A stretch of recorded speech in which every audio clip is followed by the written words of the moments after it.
de Babilonia. Hasta este momento hemos visto en el capítulo 17 y 18 de Apocalipsis la sinopsis o el resumen, la conclusión del final de la Biblia, cómo va a terminar el mundo. En el capítulo 17 se nos retrata a través del Espíritu Santo a una mujer que se personifica como la gran ramera, la madre de las abominaciones de toda la tierra, simbolizando ella, como ya dijimos, la prostitución del cristianismo, la corrupción de las religiones, que es lo que a la luz de la Biblia todas las religiones representan, la falsificación de la verdad, porque solo Jesús es el camino, la verdad y la vida. Todas las demás religiones, llámense como se llamen, junto con todas las demás sectas del mundo, son intentos, organismos, organizaciones fundadas, inventadas por seres humanos como tú y como yo, que ninguno bajamos del cielo, ninguno vino directo del Padre, todos dijeron que traían la verdad y que traían esto, y a todos se les llama falsos profetas. Llámese Krishna, llámese el Dalai Lama, llámese Mahoma, llámese Gurú Maharaji, llámese Walter Mercado, llámese el que fundó la Dianética, la Rosacruces, el unitarismo, mormonismo, como se llame. Todas las religiones tienen su origen en hombres, en personas que dijeron tener revelaciones, apariciones, visiones, comunicación extrasensorial con espíritus, con muertos, etcétera, etcétera, y que transmitieron para convertirse en los parámetros de sus religiones. El cristianismo, repito, es el único sistema de pensamiento que precisamente por su originalidad y la peculiaridad tan grande que contiene, como las declaraciones de Jesús en contra de todo lo que han enseñado todas las religiones, nos da precisamente la pauta para poder concluir y para poder deducir que es un sistema de pensamiento absolutamente diferente a como cualquier ser humano jamás ha pensado. ¿Por qué? Porque todas las religiones, sin ninguna excepción, enseñan la salvación a través de los hombres. Siguiendo un hombre, siguiendo mandamientos, portándote bien, haciendo sacrificios, con el karma, en meditación trascendental, bla, bla, bla, bla, bla. El cristianismo es el único sistema de pensamiento que le ofrece al ser humano la salvación gratuitamente. La salvación a través de la obra de Jesucristo en la cruz del Calvario.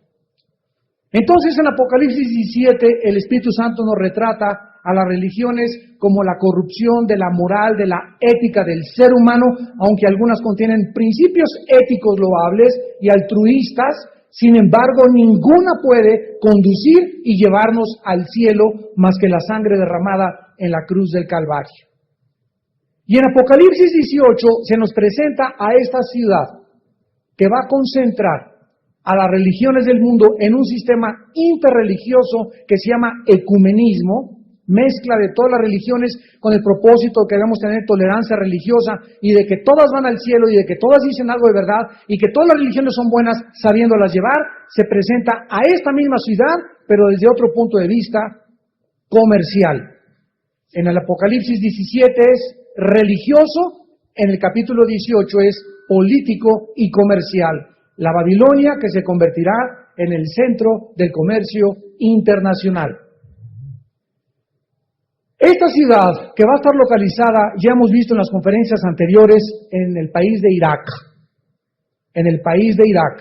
Ahí va a estar concentrado el poder. La última conferencia analizamos Zacarías 5, del 5 al 11, claramente y exegéticamente y detalladamente cómo apunta a que se va a reconstruir en la tierra de Sinar, en la tierra de los caldeos o en la tierra de Babilonia, donde se encuentra Irak, el centro del comercio representado por un efa metido dentro de una cajita de plomo con una mujer sentada que representa la maldad y la iniquidad del comercio corrompido en el mundo entero. En esta noche vamos a terminar este capítulo leyendo el versículo 20 al 24 y veamos cómo termina precisamente describiendo el Espíritu Santo sus pecados. Alégrate sobre ella, cielo, y vosotros, santos, apóstoles y profetas, porque Dios os ha hecho justicia en ella. Y un ángel poderoso tomó una piedra como una gran piedra de molino y la arrojó en el mar, diciendo: con el mismo ímpetu será derribada Babilonia, la gran ciudad, y nunca más será hallada. Y voz de arpistas, de músicos, de flautistas y de trompeteros no se oirá más en ti. Y ningún artífice de oficio alguno se hallará más en ti, ni ruido de molino se oirá más en ti.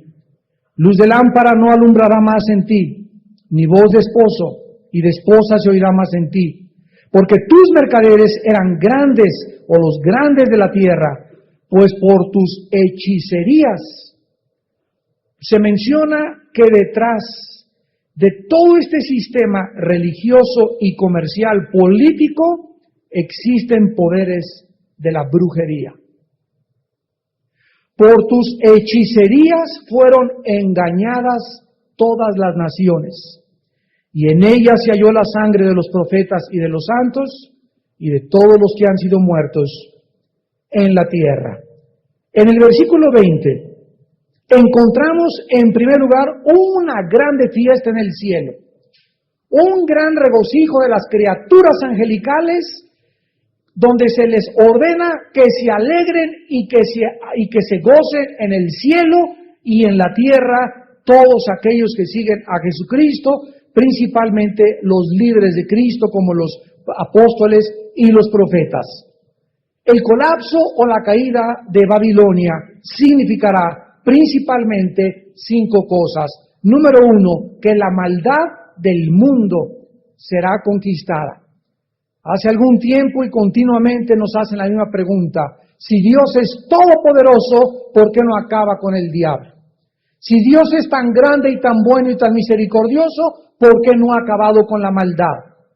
La respuesta es la siguiente: el hecho que Dios no acabe con la maldad en el momento que tú quieres que acabe, no significa en el tiempo que Él no ha escogido un tiempo, un día, una hora, un mes, un año en el que la maldad será terminada. Nosotros quisiéramos que fuera en mi generación, que fuera mañana, que fuera el mes que entra, para demostrar Dios su poder. Pero Dios es soberano y en la Biblia nos revela que Él ha determinado un tiempo en que la maldad será detenida y será totalmente derribada. Esto lo podemos ver claramente en Apocalipsis 22, versículo 3, donde dice: y no habrá más maldición.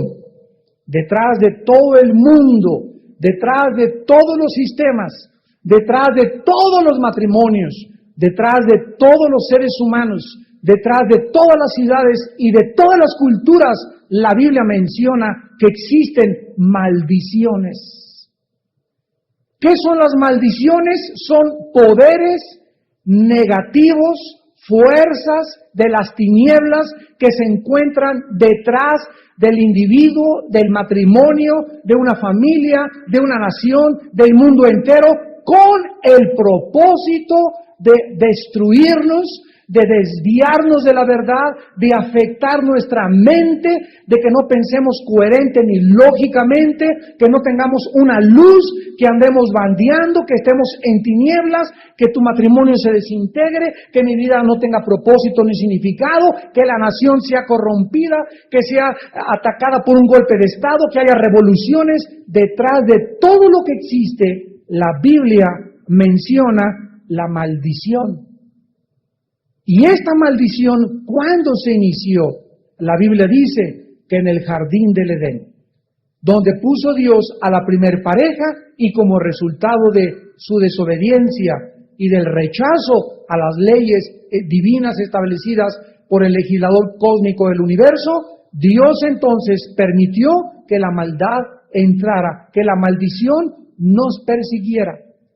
Y si tú no tienes a Cristo, tú que me escuchas en la televisión, te voy a decir algo. No importa el papel que en la vida alcances, no importa el liderazgo que llegues a ser presidente o gobernante, no importa que llegues a ser la mejor artista y la más guapa y el hombre más guapo y la persona más importante y más destacada del mundo. Aunque tú encuentres lo que aparente el mundo cree que te puede dar la felicidad, si tú no tienes a Cristo, la maldición te seguirá. Y nunca serás feliz ni con tu belleza, ni con tu dinero, ni con tus negocios, ni con 1000 mujeres.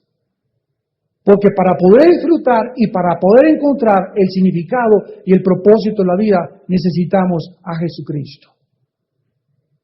En segundo lugar, significa la caída de Babilonia que la justicia será pronto establecida en el mundo.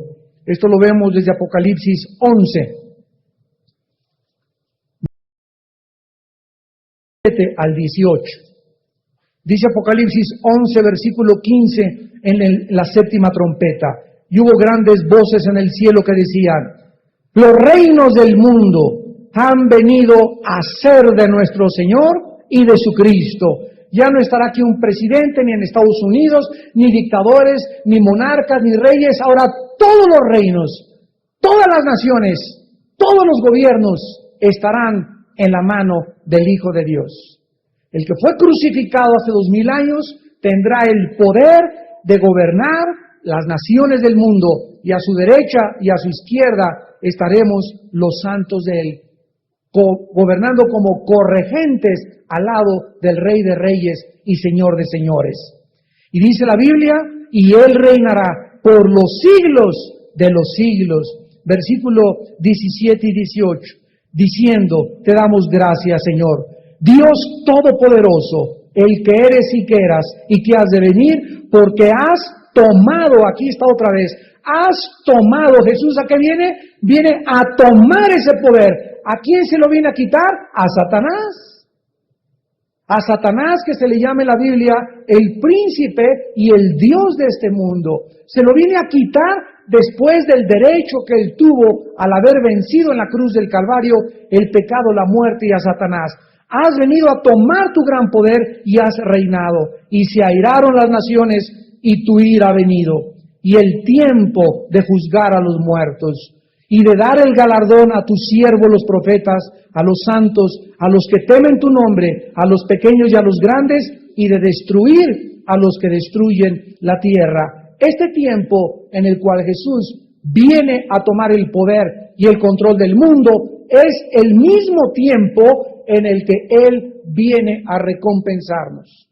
O sea, son eventos paralelos en la escatología de la teología bíblica. Cuando viene Jesús, viene a gobernar, a tomar el poder y a entregarnos los galardones y las recompensas. Y al mismo tiempo viene a juzgar, y vean lo que dice al final del versículo 18. Destruir a los que destruyen la tierra. ¿Cómo va a encontrar Cristo la tierra? Contaminado el aire, contaminado los océanos, la tala de los bosques, la deforestación, contaminación de los mares, contaminación del agua.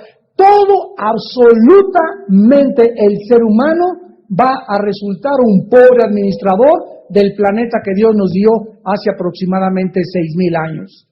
Es como una casa que Dios nos haya entregado con focos, con pintura, con las puertas, con las chapas, con la alfombra, y de repente viene el dueño de la casa, después de 5 años, no hay alfombra, no hay chapas, no hay pintura. Esto es lo que nosotros hicimos con nuestro planeta. Pero eso sí, fuimos a la luna, eso sí, descubrimos el genoma humano y la fisión nuclear y los satélites de comunicación y las computadoras, y nos ensoberbecimos y nos creímos que realmente podíamos controlar todo, cuando la misma ecología a nuestro alrededor, ahorita en el siglo XXI, es el desastre más grande que existe en toda la historia humana. Ya las focas están muriendo, las ballenas casi no existen, los tiburones hemos acabado con ellos, hemos acabado con los tigres, con los leones, las aves, la vegetación, animales muertos en las orillas del mar, delfines muertos en las orillas de tanta contaminación de petróleo en los mares. Ya no se puede respirar en las grandes ciudades del mundo entero. Y todo esto lo hemos hecho en el nombre de la ciencia, de la tecnología y de los descubrimientos científicos. Él viene a destruir a los que han destruido la tierra. En tercer lugar, la Biblia nos muestra que la caída de Babilonia representa que Cristo, como lo vimos ya en el capítulo 11, viene a establecer su reino en este mundo. Que Dios será el único adorado en este mundo. Ya no habrá nadie que usurpe la autoridad, ni que gobierno democrático, que oligarquía, que monarquía, que teocracia, etcétera, etcétera. Será Jesús el que tome el control de este mundo, porque los propósitos eternos de Dios se tienen que cumplir. Lo que Dios ha determinado, el mal aparentemente ha impedido que se cumplan estos propósitos, y quisiéramos que se cumplieran ahorita, pero la Biblia tiene establecido un tiempo, y lo revela Apocalipsis, cuando este propósito eterno de Dios se cumplirá, cuando todas las cosas sean restauradas y vueltas y giren alrededor del Hijo de Dios.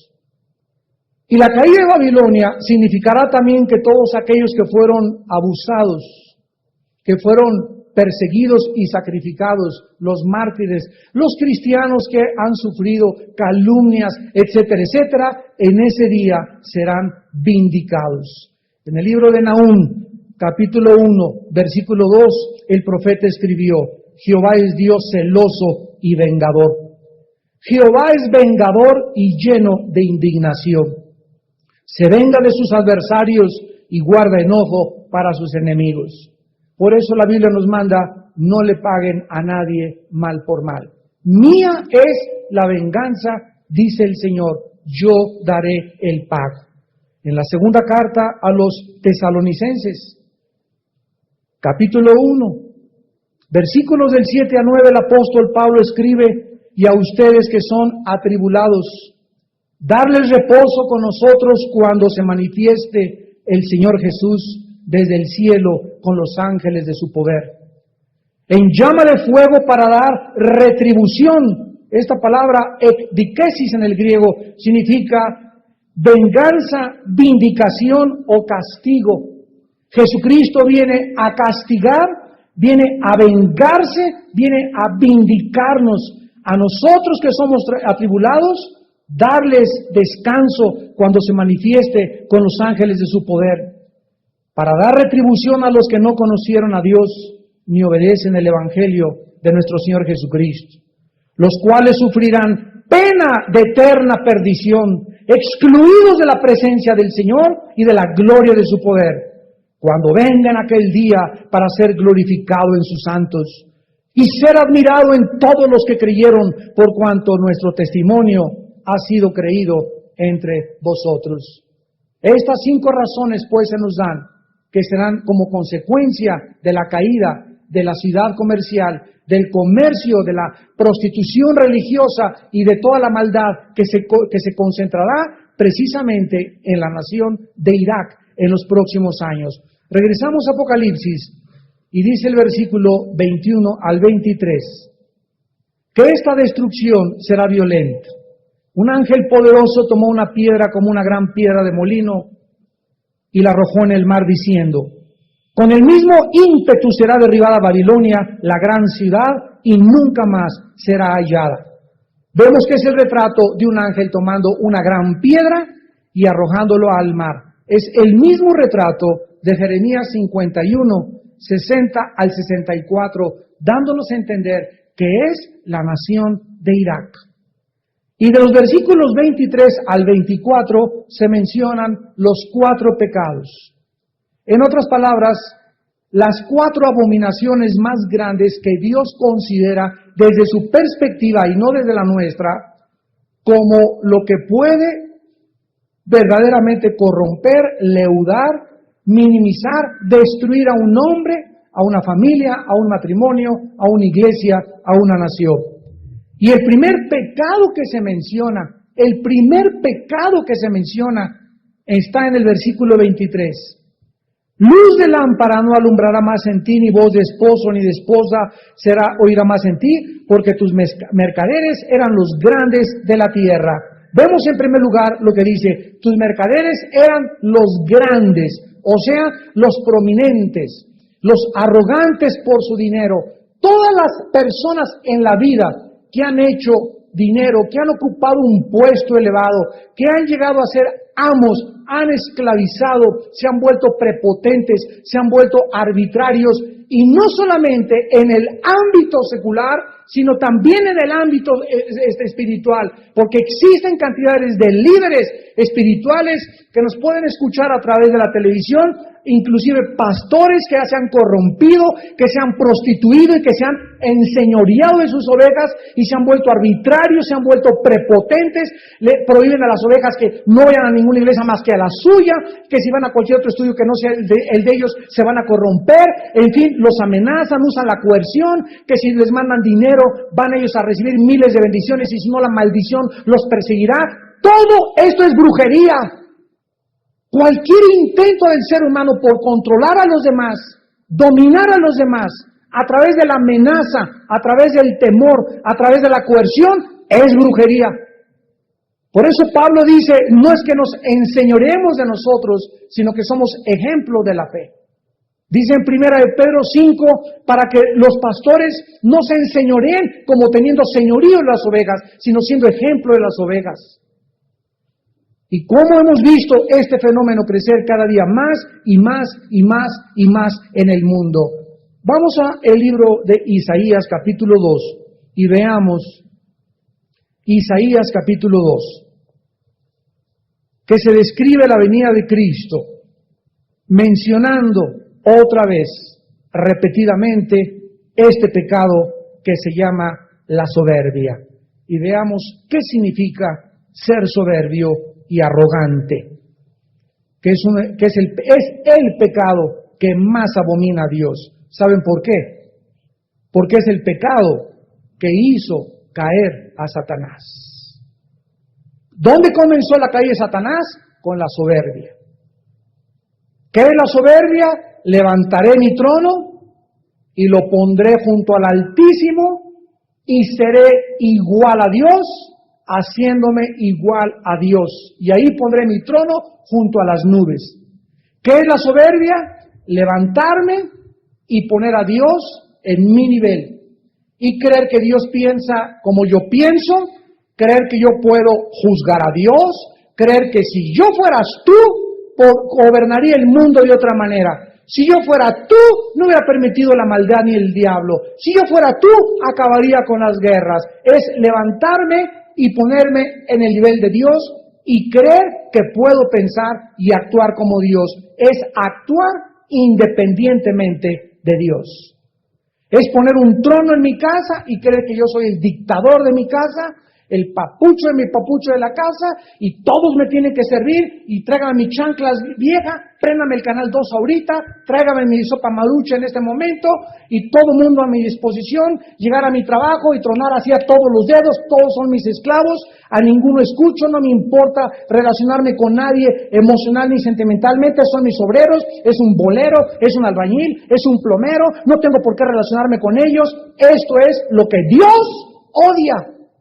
Que creas que eres superior intelectual, religiosa, físicamente a los demás. Crea que por tu estatura, tu color de ojos, tu traje, tu posición social, te hace comportarte prepotente y arbitrariamente hacia los demás. Cuando el Hijo de Dios, el Creador de los cielos y de la tierra, vino a este mundo y se hincó y le lavó los pies a sus discípulos. ¿Y tú quieres que te los laven a ti? ¿Sigues creyendo que la gente fue creada para ti? ¿Crees que realmente tienes sangre azul en tus venas para tratar a tu esposa como tu sirvienta, a tu esclava, a tus hijos, a las demás personas como algo que ellas te deben a ti y no nosotros tener ese sentir que hubo en Cristo Jesús? Dice en Isaías capítulo 2, versículos del 10 al 12, métete en la peña, escóndete en el polvo de la presencia temible de Jehová y del resplandor de su majestad. La altivez, aquí está, subrayalo por primera vez con rojo. La altivez de los ojos del hombre será abatida. La soberbia, otra vez se menciona con otra palabra hebrea, la soberbia de los hombres será humillada y Jehová solo será exaltado en aquel día. Vean ustedes que uno de los pecados que Dios viene a abatir y a humillar es la altivez y la soberbia, para que solo Él sea levantado, porque solo Él merece la gloria y la honra y el poder y la sabiduría por los siglos de los siglos. No a nosotros, Señor, a ti sea la gloria. Cuando el ser humano quiere recibir la gloria, el aplauso, el reconocimiento, el servicio de los seres humanos, que solo le corresponde al Rey de Reyes y Señor de Señores, te pones en competencia contra Dios.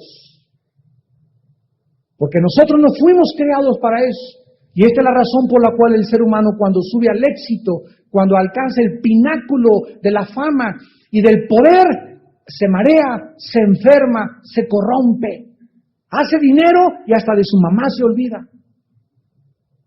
¿Por qué? Porque no fuimos creados para eso. La fama, el aplauso, el reconocimiento, el halago del mundo nos echa a perder, nos descompone, porque no fuimos creados para la gloria. Dios fue creado fuimos creados para darle la gloria a Dios. Y si no se la damos a Él, esa gloria que no nos pertenece acaba por convertirse, escúchame con cuidado, esa gloria, si no se la doy a Dios, esa misma gloria se encarga de maldecirme. Qué declaración tan tremenda, ¿verdad? El fuego te sirve para calentarte las manos, pero no te acerques demasiado al fuego porque te acaba destruyendo, te quema. La gloria fue creada, ¿verdad?, para que la viéramos, pero por eso dice la Biblia, nadie se puede acercar a mí sin ser consumido. Cuando la gloria de Dios caía el Shekinah en el lugar santísimo, todos salían corriendo hasta Moisés. La presencia de Dios era tan incendiaria, tan quemante, tan consumidora, que el ser humano, como en el cuerpo corruptible que tenemos, no podemos estar enfrente de esa gloria porque caeríamos al cielo. El otro día me dicen unos pastores, no hermano, aquí está la gloria de Dios, aquí está la gloria de Dios. Mire, si estuviera aquí la gloria de Dios, estaríamos todos llorando en el suelo, hincados, sin decir nada, y solamente se pasearía entre nosotros, porque no nos atreveríamos ninguno a proferir ni siquiera una palabra ante la gloria de Dios. La gloria de nosotros, pero no es la gloria que proviene del Padre. Dice en el versículo 12 de Isaías 2, porque día de Jehová de los ejércitos vendrá sobre todo soberbio, otra vez por tercera vez, y altivo por cuarta vez, sobre todo enaltecido por quinta vez, y será abatido. 5 veces en 3 versículos se menciona la soberbia y la altivez. Y dice el versículo 17 del mismo capítulo otra vez, la altivez del hombre será abatida y la soberbia de los hombres será humillada y solo Jehová será exaltado en aquel día. ¿Qué hemos hecho los hombres a través de la historia? Competir unos contra otros por la gloria de Dios. Alejandro el Magno, Aníbal, José Stalin, Adolfo Hitler, los Césares, los zares de Rusia, Benito Mussolini, los presidentes de la República, todos los hombres a través de toda la historia. ¿Sabían ustedes, los que oyeron ya ese mensaje de qué le pasó a Paquita, la del barrio? En la conferencia de los hermanos Chuy Olivares en Guadalajara, ahí se nos da una lista de que el 90% de los filósofos griegos, los hombres más ilustres del pensamiento y de la lógica y la filosofía de la historia y de la época de oro de la filosofía, el 90% de los filósofos griegos eran misógenos, odiaban a las mujeres. Yo le decía a mi esposa cuando veníamos haciendo la conferencia en el carro, en la carretera, a todos esos filósofos griegos y a todos, sería bueno preguntarles, oye, ¿dirías lo mismo de tu mamá? ¿Y qué de tu mamá? Para acabar, ningún hombre estaría aquí vivo de los que me están escuchando si no fuera por mi jefecita y tu jefecita. Así que cállate la boca. Al maldecir a una mujer, maldices a tu madre. ¿Dirías lo mismo también de tus hermanas? No, es que las mujeres son iguales. ¿Está incluida tu mamá? Todas las mujeres son iguales y tus hermanitas también. Pero esta es la obra de Satanás. Pondré enemistad entre ti y la serpiente, dice de Génesis 3:15. Y a través de toda la historia, árabes, judíos, griegos, latinos, franceses, ingleses, americanos, persiguen, humillan, a la mujer y la consideran como algo de segunda mesa. Y ya llegó el tiempo que dice Dios, se acabó. Ya nos vamos a enfrentar a la última embestida de los poderes del mal. La iglesia se está preparando, Dios está pasando lista a su ejército, y este ejército que va a avanzar antes de que venga el Señor, necesita avanzar cada uno con su esposa a su lado. Porque o vamos los dos juntos, o no vamos a ningún lado, porque somos el mismo cuerpo, somos la misma carne. Es el tiempo en el que el matrimonio o se restablece y agarra la onda y entiendes que en la vida no vas a hacer nunca nada independiente de tu mujer, o caminas solo en la vida y te perseguirá la maldición toda la vida. O caminas solo en la vida y creyendo que sin ese hombre vas a hacerla, te perseguirá la maldición. Pero te repito, si tu compañero o tu compañera no quieren jalar, tú concéntrate en Dios, sigue amando y deja que Dios se encargue tumor canceroso que tienes ahí. Porque es lo que se convierte en muchos cónyuges con la otra persona. Hay matrimonios donde él no la deja crecer a ella, donde le estorba su vida espiritual, es un tumor contra ella. O mujeres lo mismo, que pueden convertirse en tumores con el hombre. Pero eso no es nuestro problema, es Dios el que mete el cuchillo y el bisturí de la cirugía. Pero en la última embestida que vamos a tener en la batalla espiritual, Dios necesita matrimonios en equipo. Y ojalá los dos, o uno se quede atrás y se convierta en el lastre para que el otro siga avanzando. Y ahí Dios interviene, y déjenme decirles que interviene con juicio. Porque hay de aquel que toque a mis ungidos, dice el Señor, sea un hombre o sea una mujer. El segundo pecado, regresamos a Apocalipsis. Les dije que hubieran ido al seminario de matrimonios de Acapulco. No tengo dinero. José, María y Jesús. Vemos en el versículo 23 el segundo pecado. Por tus hechicerías fueron engañadas todas las naciones de la tierra. Esta palabra hechicerías, apúntenla en el griego original. La palabra hechicería en el griego es la palabra farmakeia. Farmakeia con K, de ahí tenemos la derivación de la palabra farmacia. Por eso en inglés dice drugstore, tienda de drogas. De ahí viene la palabra droga y brujería y hechicería. Miren ustedes cómo está todo interrelacionado. Esta palabra hechicería, que es la palabra farmakeia, de donde viene la palabra farmacia o droguería, lo hemos visto anteriormente que la Biblia nos menciona de qué forma las drogas, claro que no las que venden ya bajo prescripción médica, ¿verdad? Pero tú esas pastillas, ¿verdad? Una persona puede estar tomando Prozac, o puede estar tomando Valium, o puede inclusive estar tomando Viagra, o hasta mejorales, hasta aspirinas, y abusar de las dosis. Y el momento en que tú abusas de una dosis de cualquier medicina, se convierte en una droga. ¿Qué significa esto? Que comienza a alterar la armonía y el desarrollo armonioso, orgánico de tus órganos internos y de tu sistema nervioso, principalmente de tu sistema sanguíneo también. Es por eso que las drogas, por ejemplo, la marihuana es usada para las reumas, pero les gusta fumársela. La cocaína, las Coca-Colas tienen coca, de la planta de la coca, que se da mucho más en Colombia. Tú abusas de eso y te fumas la marihuana, ¿qué pasa? Te mata las cromosomas y es irreversible el daño, porque la marihuana crea lagunas mentales. Abusas del alcohol, nos decía ahora el doctor Otero en Acapulco, a mi esposa y a mí, tuvimos mucho tiempo de estar con él a solas, nos decía, yo no conozco a ningún hombre que llegue a los 50 años y que fume o que tome, que no sea impotente sexual. Y él estuvo 15 años trabajando como director de psicología de uno de los hospitales más grandes en Houston, Texas. Tú sigues fumando y llegas a los 50 años y te vuelves impotente sexual por el humo del cigarro y el alcohol. Dice, hay gente tan tonta que bota una relación sexual, un trago de whisky, uno de ginebra, y en lugar de que te despierte el instinto sexual, te lo inhibe, te lo bloquea. Y tarde o temprano te vuelves impotente sexual. Y nos dijo en tercer lugar, y las terceras clase de personas que conozco en todos mis 30 años de psicólogo son todos los hombres que maltratan a sus mujeres les viene una maldición a sus vidas de volverse impotentes sexuales. Eso nunca lo había yo pensado. Hombres que maltratan a las mujeres se vuelven a los 50, 55 años de edad impotentes sexuales. Es una maldición de Dios sobre sus vidas. Las drogas, pues, están relacionadas con la brujería. Y vayamos al libro de Deuteronomio 18, en el capítulo 18 en el Antiguo Testamento, Deuteronomio capítulo 18, y veamos una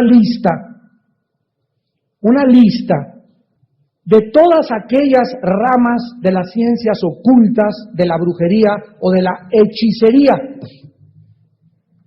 Porque ya vimos nosotros, ¿verdad?, que el origen y la fuente de la brujería, la astrología, la hechicería, la magia, el espiritismo, el ocultismo, las ciencias ocultas, todo esto ¿de dónde salió? Salió de Babilonia, de Irak. Desde que levantaron la torre de Irak, Génesis 11, ahí tuvo el inicio la astrología y comenzaron la gente a hacer lugares altos para adorar a los astros y creer que la conjunción de Géminis con la conjunción de Virgo, la conjunción de Géminis junto con la conjunción de Piscis, dice en el periódico que hoy se juntaron Géminis y Piscis y que tienen una cierta conjunción en el espacio, por lo cual no debo ir al cine hoy. O por lo cual, si yo tengo un negocio, hoy es el día para hacer el negocio. O sea, la brujería detrás de la astrología se encuentra en creer que los astros y no Dios, los astros, imagínense, como si estuviéramos así por accidente en la vida, somos el resultado del azar, de lo que la diosa fortuna nos pueda proveer. Eso va a influir en mi vida. Y la conjunción y la formación de los astros o de los signos astrológicos, o cómo echan los astrólogos los huesos y cómo hacen sus cartas astrológicas, va a determinar mi futuro y mi vida. Y esto es brujería a los ojos de la Biblia y a los ojos del Dios de la Biblia. Porque mi vida y mi conducta no depende de los astros. Yo no soy un títere del destino. Mis acciones de hoy, mi conducta de hoy va a estar determinada por mi filosofía, por mi forma de pensar y por mi vida moral. Las decisiones que yo tomo, las tomo basadas en lo que yo creo que yo debo de ser y lo que es moral y lo que no es moral delante de Dios. Dice en Deuteronomio 18, versículo 10 al 12. No se ha hallado en ti quien haga pasar a su hijo o a su hija por el fuego, ni quien practique adivinación. Enséñale este versículo a tu madrina. Ni agorero, ni sortílego, ni hechicero, ni encantador, ni adivino, ni mago, ni quien consulte a los muertos. Esas reuniones de espiritismo y de mediums, donde se hacen comunicaciones para invocar al espíritu de Juan Diego, de Cuauhtémoc, de tu abuelita la Chole que le decía. No es ni Cuauhtémoc que desaparece ni el que está hablando, sino son espíritus demoníacos que tienen la capacidad de imitar y como conocían al difunto, engañan a los seres humanos. Y Dios lo prohíbe por eso, porque Él no quiere que seamos engañados, quiere que seamos guiados por un solo espíritu. De los millones de espíritus que hay en el universo, hay uno solo que se llama el Espíritu de verdad. Y este Espíritu se le llama el Espíritu Santo, el Espíritu del Padre. Él es el único que me puede guiar a la verdad. De los millones de espíritus engañadores y chocarreros que hay, que tratan de hacerme creer que apariciones, como escribió Shirley MacLaine, la artista de cine, que es la diosa de la nueva era en California. Dice Shirley MacLaine, de los 2 libros que escribí de la nueva era, fue un espíritu, pero ella le llama un transportador que se comunicó con ella y que le hizo escribir el libro para transmitírnoslos a nosotros. El Dalai Lama dijo en el Auditorio Nacional que él tenía voces que le decían lo que él tenía que decir y la ética de los seres humanos. Nosotros sabemos quiénes son esas voces. A nosotros ya no nos engañan, o por lo menos ya no deberíamos ser engañados, si conocemos las Escrituras. Dice el versículo 12, porque es abominación para con Jehová cualquiera que hace estas cosas. Así que si tú ahorita en este momento que me estás escuchando, ustedes por la televisión que nos están viendo, traes colgado ahí Piscis, Virgo, Géminis, arráncate esa medalla, ese anillo, cualquier cosa de la astrología, tíralo porque atrae a tu vida la maldición. Patas de conejo, amuletos, talismanes, escapularios, todas esas cosas, agua bendita, todas esas cosas son supersticiones. Son hechicerías, producto de culturas paganas e idólatras que tuvieron su origen en Irak. Para Dios es abominación, y por estas abominaciones tu Dios echa estas naciones de delante de ti. Esta es la razón por la cual exterminó a los cananeos, porque eran practicantes de la magia, la hechicería, la sortilegía, la astrología y todas las ciencias ocultas, y por eso Dios exterminó a los cananeos, para que su pueblo entrara y conquistara la tierra prometida y levantara la bandera de Jehová de los ejércitos, el único que merece adoración. En tercer lugar, dice la Biblia que el tercer pecado de Babilonia es el engaño. Versículo 23, Apocalipsis 18, 23, por tus hechicerías fueron engañadas todas las naciones. Esta palabra engaño es la palabra griega plano, así como suena con P de papá, plano, y significa seducir, sacar del camino. La persona que engaña es la persona que te seduce. ¿Para qué? Para sacarte del camino. La Biblia nos muestra que el príncipe de las tinieblas llamado Satanás usa el engaño, usa la seducción. A los hombres casados, ¿verdad? Nos presenta por allá gancitos marinelas ajenos, otras mujeres, tal vez más bonitas que tu esposa, mejor cuerpo que tu esposa, sin embargo, no es mi esposa, es un oasis. Que si voy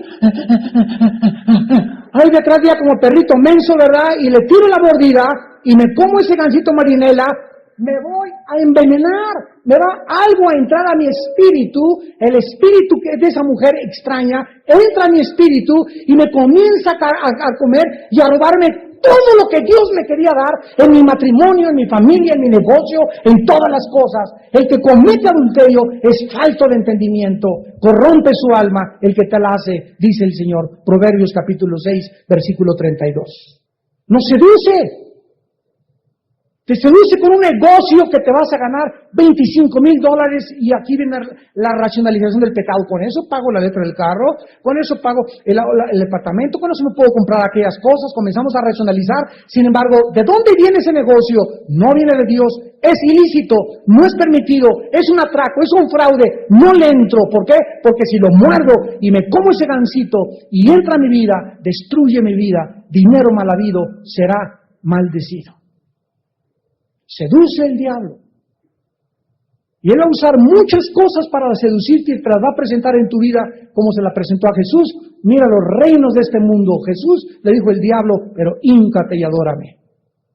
Y él no ha cambiado en sus estrategias. Estamos llenos de tentaciones con el propósito de sacarnos del camino, de seducirnos. La pregunta es, hasta este momento en tu vida cristiana, ¿cuánto aguantas? ¿Cuánto estás aguantando en tu vida cristiana? ¿Hasta cuándo no te has echado para atrás, como dicen en Jalisco, no te ragues? ¿Cuánto has permanecido firme ante los vientos y ante la seducción y ante las tentaciones? Porque en la medida en la que tú aguantes y soportes la tentación, es en la medida en la que tu carácter se afirmará y se establecerá en la verdad. Y estarás listo para los vientos que vienen cada día con más fuerza. Ya vieron los huracanes. Viene uno, el segundo con más fuerza, el tercero con más fuerza, el cuarto con más fuerza. Son símbolos los huracanes de los poderes espirituales como vienen así. Vienen en círculo, dando vueltas y arrasando todo lo que pueden. Y así vienen las tentaciones satánicas a nuestra vida. Al primer vientecito te vas a derribar.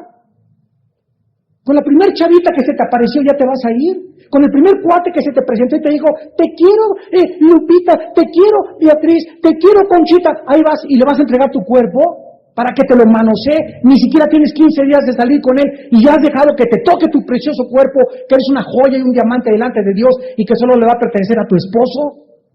¿Hasta dónde vas a aguantar las tentaciones y la seducción del mundo? ¿Qué no saben que somos más que vencedores? ¿Qué no saben que Dios no nos ha dado un espíritu de temor, sino de poder, amor y dominio propio? Para aguantar y dominar y tener fuerza para aguantar los embates de los vientos contrarios a nuestra vida espiritual, que cada día vienen contra nosotros con más fuerza en el área moral y en el área filosófica. La Biblia dice, preparaos, pueblo mío, preparaos, prepárense para encontrarse conmigo.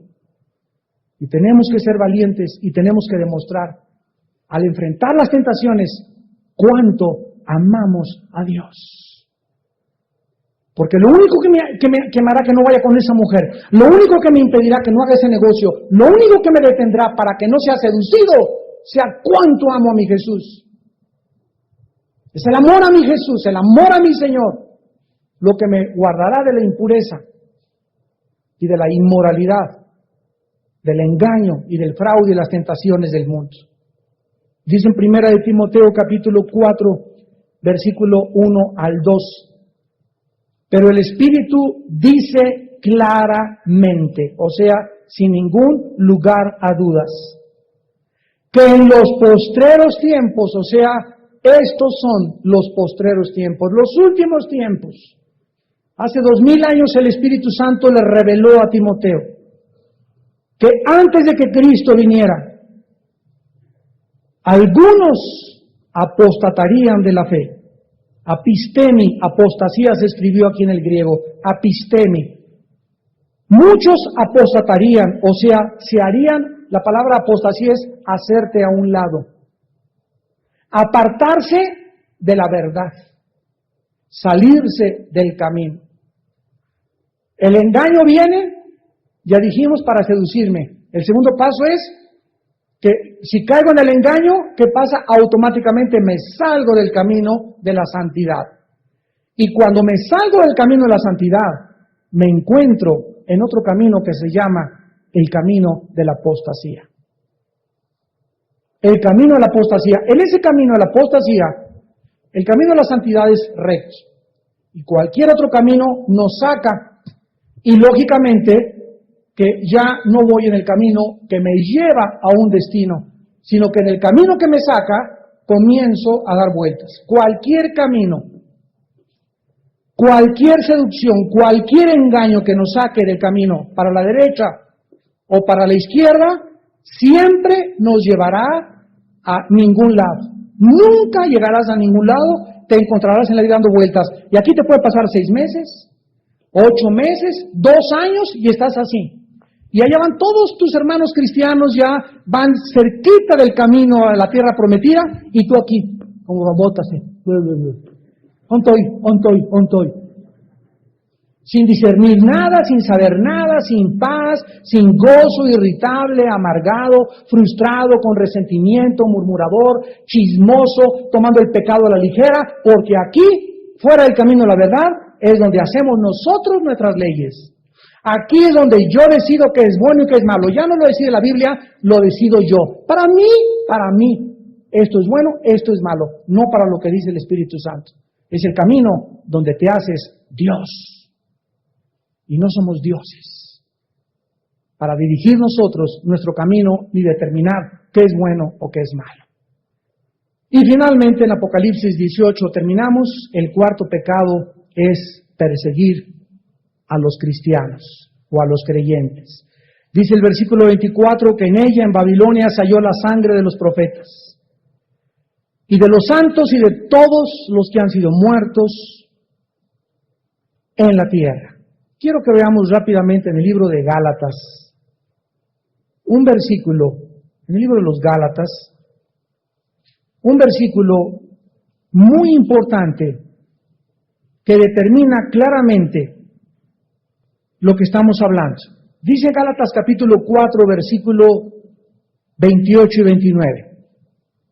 Gálatas 4, 28 y 29. Así que, hermanos, nosotros como Isaac somos hijos de la promesa. ¿Se acuerdan ustedes que Abraham tuvo primero antes de Isaac, ¿a quién tuvo? A Ismael. Lo tuvo con Agar. Y Agar es una alegoría o es un símbolo, una representación de la ley del monte Sinaí y de los cristianos carnales. Isaac representa, Sara, la mamá de Isaac, representa la Nueva Jerusalén, la época de la gracia y los cristianos que han venido según la promesa, que son realmente cristianos. Entonces, cuando dice la Biblia que nosotros como Isaac somos hijos de la promesa, dice el versículo 29, pero como entonces el que había nacido según la carne, lo que es nacido de la carne es verdad, perseguía al que había nacido según el Espíritu, así también ahora. Cualquier persona, aunque se llame cristiano, que persiga a un hermano o a una hermana cristiana, en esta persecución, en este odio, contra esa persona que es tu hermano y tu hermana en Cristo, demuestras que no tienes al Señor. Los Saúles les lanzan lanzas a los Davides. Los que están del lado de Isaac siempre serán los perseguidos. Un cristiano nunca lanzará lanzas ni flechas en contra de sus hermanos en la fe. Esto es el amor derramado de Dios en nuestros corazones. Y dice aquí, al terminar la Biblia, que en Apocalipsis, Babilonia se halló la sangre de todos los que habían sido muertos en la tierra. El sistema religioso, sígame con cuidado, aquí terminamos, el sistema religioso siempre en el nombre de Dios perseguirá a los verdaderos creyentes seguidores de Jesucristo. 500 años duró una cruzada que se llamó la Inquisición. 500 años que en el nombre de Dios mataron al que leyera la Biblia. Mataron al que no se hiciera o no se adhiriera al Vaticano. Al que no confesara que solamente Roma da la salvación, le cortaban la cabeza, le torturaban y le confiscaban sus bienes, lo quemaban vivo. ¿Se imaginan lo que son 500 años? Tenemos aquí, decíamos, con un partido político, 72 años estábamos aquí en México, y no aguantamos nada, pero sin embargo, 500 años de persecución, ¿se imaginan lo que es eso? Abuelos, bisabuelos, tatarabuelos perseguidos por causa de Jesucristo. Y así vemos que en el nombre de Dios se han hecho a través de la historia masacres criminales que han culpado a los verdaderos cristianos hijos de Dios. La Biblia dice claramente que el anticristo perseguirá y el que no acepte la marca del 666 será identificado como enemigo del Estado y enemigo del gobierno del anticristo y pasado por las armas. Vivimos una época en la que la persecución ahorita en Chiapas, hay iglesias evangélicas que están siendo quemadas en Chiapas, que están siendo quemadas en Villahermosa, que están siendo quemadas en otros estados de la República Mexicana. Hermanos nuestros en Indonesia, ni se diga cómo lo están masacrando. En China hay una persecución tremenda, al mismo tiempo que hay libertad, no se imaginan cuántos cristianos están siendo perseguidos. En Israel, la persona que acepte a Yeshua Mashiach, a Jesús el Mesías, como su Salvador, es expulsado, es vituperado, es desheredado por la familia judía. Y nosotros en México tenemos libertad, tenemos una iglesia, tenemos cassettes, tenemos seminarios, podemos viajar libremente, no tenemos ningún problema, ningún estorbo, y los cristianos ni siquiera a un seminario de matrimonios aprovechan de irse 3 días bajo el mar a darle besitos de periquito a su esposa. Porque prefieren el negocio, prefirieron Pumas Guadalajara, o Pumas no sé con quién jugó, que por cierto le ganó a la América, qué bueno. Para que se anden quedando, allá hasta lo pudieron haber visto allá también. Pero es una época en la que no hemos valuado las bendiciones de Dios. Y estas oportunidades que Dios nos da todos los días no se vuelven a repetir jamás. Y tú tienes hoy para decirle a Cristo en esta noche: Señor, te rindo mi vida incondicionalmente. Quiero consagrarme a ti y ya no quiero determinar yo, inclinemos nuestra cabeza, ya no quiero yo determinar qué es bueno, qué es malo para mi vida. Quiero darte a ti la oportunidad, Señor, porque tú eres mi Señor. Y solo puedo demostrar que eres mi Señor haciendo tu voluntad, sometiéndome a tus preceptos, a tus leyes, a tus mandamientos, por amor. Padre, te doy gracias en el nombre de Jesucristo por haberme dejado la Biblia, para que sea la regla de mi conducta, para que pueda yo encontrar en ella la fortaleza que necesito a través de tus promesas, porque tú eres fortaleza en el tiempo de la angustia. Padre, te doy gracias por la esposa, el esposo que tengo. Lo bendigo, la bendigo en tu nombre, Jesús. Te pido por ella. Si tu esposa aún no se convierte o no te sirve, bendícela de todas maneras. Si tu esposo aún es rejego, tú sigue al Señor. Y no tarde el juicio caer sobre su vida. Eso Dios te lo garantiza y te lo promete. Pero tú sé fiel hasta la muerte. Padre, te damos gracias porque ¿quién podrá estar contra nosotros si tú estás de nuestro lado? ¿Quién nos podrá condenar si tú ya nos justificaste?